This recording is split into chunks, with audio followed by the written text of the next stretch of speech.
नमस्कार. आज आपण एका अशा शहराची गोष्ट पाहणार आहोत जे अक्षरशः समुद्रातून जन्माला आलं. हो, आज आपण मुंबईच्या निर्मितीचा तो अविश्वसनीय प्रवास उलगडणार आहोत. विचार करा, 7 छोटी छोटी वेगळी बेटं आणि त्यांपासून तयार झालेलं आजचं अवाढ्य मुंबई शहर. ही गोष्ट कुठल्यातरी मोठ्या नियोजनाने सुरू झाली नाही, अजिबात नाही. तर याची सुरुवात झाली एका अत्यंत अनपेक्षित घटनेने, एका शाही लग्नाने. हो, बरोबर ऐकलत. एक लग्न आणि त्या लग्नात दिलेला हुंडा हा एकच व्यवहार जो एका मोठ्या राजकीय युतीचा भाग होता. तो एका भविष्यातल्या महानगराची पायाभरणी करणार होता. पण हे सगळं घडण्यापूर्वी आपल्याला त्या काळात जावं लागेल जेव्हा मुंबई हे शहर अस्तित्वातच नव्हतं. त्या जागी होता फक्त विखुरलेल्या बेटांचा एक समूह. ही होती ती 7 बेटं: मुंबई, कुलाबा, धाकटा कुलाबा, ज्याला म्हातारीचं बेट असंही म्हणायचे, मग माझगाव, परळ, वरळी आणि माहीम. तेव्हा इथे कोळींसारख्या मच्छीमार समाजांची घरं होती. सगळीकडे दलदल आणि छोट्या टेकड्या होत्या. आणि गंमत म्हणजे प्रत्येक बेटाची स्वतःची एक वेगळी संस्कृती आणि ओळख होती. या बेटांचा इतिहासही मोठा रंजक आहे. मौर्य साम्राज्यापासून ते अनेक स्थानिक राजवंशांपर्यंत आणि पुढे दिल्ली आणि गुजरातच्या सल्तनतींपर्यंत कित्येक शतक या बेटांवर वेगवेगळ्या सत्तांनी राज्य केलं. पण मग समुद्रातून एक नवी शक्ती आली, जिने सगळंच बदलून टाकलं. 16व्या शतकात युरोपातून आलेले व्यापारी आणि शोधक या बेटांवर पोहोचले आणि इथलं भविष्य कायमचं बदललं. गुजरातच्या सुलतानांकडून ही बेटं जिंकल्यावर पोर्तुगीजांनी इथल्या सुंदर नैसर्गिक खाडीला एक नाव दिलं, बोम्बाहिया, म्हणजे उत्तम खाडी. आणि ह्याच नावावरून पुढे बॉम्बे हे नाव रूढ झालं. पोर्तुगीजांनी इथे जवळपास एक शतक राज्य केलं. त्यांनी व्यापार वाढवला, किल्ले बांधले, पण त्यांची मक्तेदारी फार काळ टिकणार नव्हती, कारण डच आणि ब्रिटिशांसारख्या इतर युरोपीय सत्तांची नजर या भागावर पडली होती. आणि मग तो निर्णायक क्षण आला.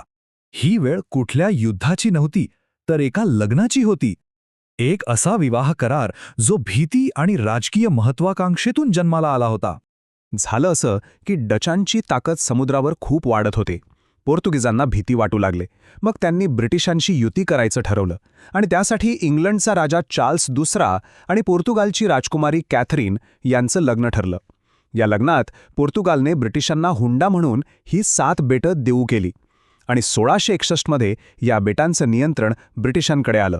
पोर्तुगीजांसाठी ही बेटं फार महत्वाची नव्हती, पण ब्रिटिशांनी मात्र त्यांचं खरं मूल्य ओळखलं. त्यांना या बेटांमध्ये एक सुरक्षित आणि खोल पाण्याचं बंदर दिसलं, जे भविष्यात व्यापाराचं मोठं केंद्र बनू शकणार होतं. आणि मग तर कमालच झाली. ब्रिटिश राजा चार्ल्स दुसऱ्याने हा संपूर्ण बेटांचा समूह ईस्ट इंडिया कंपनीला भाड्याने दिला. आणि भाडं किती? फक्त 10 पाऊंड सोनं वर्षासाठी. कल्पना करा. आता ही बेटं ईस्ट इंडिया कंपनीच्या हातात होती आणि त्यांनी त्या काळातल्या एका सगळ्यात मोठ्या आणि धाडसी अभियांत्रिकी प्रकल्पाला सुरुवात केली. कंपनीचे लक्षात आलं होतं की जोपर्यंत ही 7 बेटं वेगवेगळी आहेत, तोपर्यंत त्यांचा पूर्ण क्षमतेने वापर करता येणार नाही. एक सुरक्षित बंदर आणि एक मोठं शहर बनवण्यासाठी या सगळ्या बेटांना एकत्र जोडणं गरजेचं होतं. या महाकाय प्रकल्पाचं नाव होतं हॉर्नबी व्हॅलॉड. यात समुद्रात भिंती बांधून आणि बेटांमधली दलदल भरून जमीन तयार करायची होती. हे काम इतकं मोठं होतं की ते पूर्ण व्हायला 60 वर्षांपेक्षा जास्त काळ लागला. पण अखेर 1845 मध्ये तो ऐतिहासिक दिवस आला, जेव्हा ही 7 बेटं एकत्र जोडली गेली आणि एक संध भूभाग तयार झाला. बेटं जोडली गेल्यानंतर शहराचा चेहरामोहराच बदलला. ब्रिटिशांनी रस्ते, दवाखाने अशा सुविधा वाढवल्या आणि बघता बघता शहराची लोकसंख्या अनेक पटींनी वाढली. 1661 मध्ये जिथे फक्त 10,000 लोक होते, तिथे फक्त 14 वर्षांत म्हणजे 1675 पर्यंत लोकसंख्या 60,000वर पोहोचली. ब्रिटिश काळात बॉम्बे एक मोठं आर्थिक आणि राजकीय केंद्र बनलं. पण भारताला स्वातंत्र्य मिळाल्यानंतरही या शहराचा विकास आणि बदल थांबला नाही. 20व्या शतकात तर या शहराने खूप महत्त्वाचे टप्पे पाहिले. 1947 मध्ये स्वातंत्र्यानंतर ते नव्या भारताचं एक महत्त्वाचं शहर बनलं. 1960 मध्ये संयुक्त महाराष्ट्राच्या लढ्यानंतर ते महाराष्ट्र राज्याची राजधानी झालं.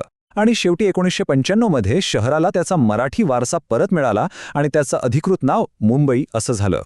तर अशी आहे ही गोष्ट. एका शाही हुंड्यापासून सुरू झालेला प्रवास आज एका जागतिक महानगरापर्यंत पोहोचला आहे. मुंबईची ही कहाणी आपल्याला दाखवते की मोठ्या शहरांची सुरुवात किती अनपेक्षित असू शकते. पण आता प्रश्न हा आहे की या शहराच्या या अविश्वसनीय प्रवासाचा पुढचा अध्याय काय असेल.